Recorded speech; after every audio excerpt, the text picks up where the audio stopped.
చెప్పండి. మామూలుగా సోమవారికి ఏకాంత సేవ పెట్టి టెంపుల్ క్లోజ్ చేస్తారు కదా సార్ రాత్రుల్లో. ఓకే. చేసినప్పుడు సోమవారం మీరు దర్శనం చేసుకుని వెనకాలకు వచ్చినప్పుడు విమాన వెంకటేశ్వర స్వామి ఆ బంగారు గోపురం పైకి చూస్తారు. అక్కడ వెండి కవచం లాగా రౌండ్ ఉంటది కదా, అది విమాన వెంకటేశ్వర స్వామి.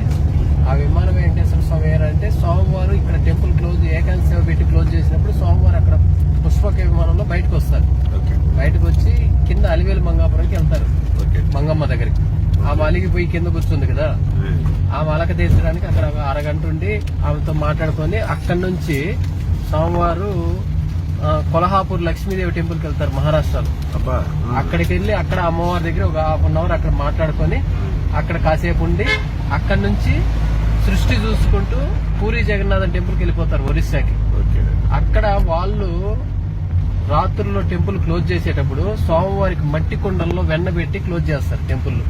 సోమవారికి నైవేద్యం పెట్టి అది సోమవారం వెళ్ళి అక్కడ ఇక్కడ కొల్హాపూర్ నుంచి సోమవారం అక్కడ సృష్టి చూసుకుంటూ అక్కడ ఆ టెంపుల్ కి వెళ్ళి రాత్రుల్లో అక్కడ వెన్న అది భుజిస్తారు సోమవారం.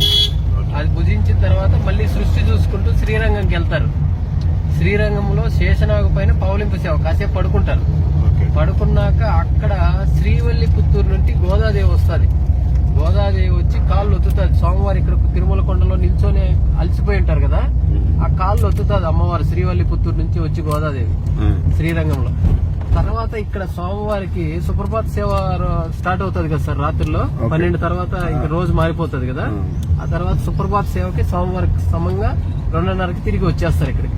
తిరుచి నుంచి ఇక్కడికి తిరిగి వచ్చేసి మళ్ళీ ఇంకా యథావిధిగా సోమవారికి పూజలు జరుగుతూ ఉంటాయి అన్నమాట. అట్లా సోమవారం ప్రతిరోజు ఇలాగ తిరిగి వస్తూ ఉంటారు.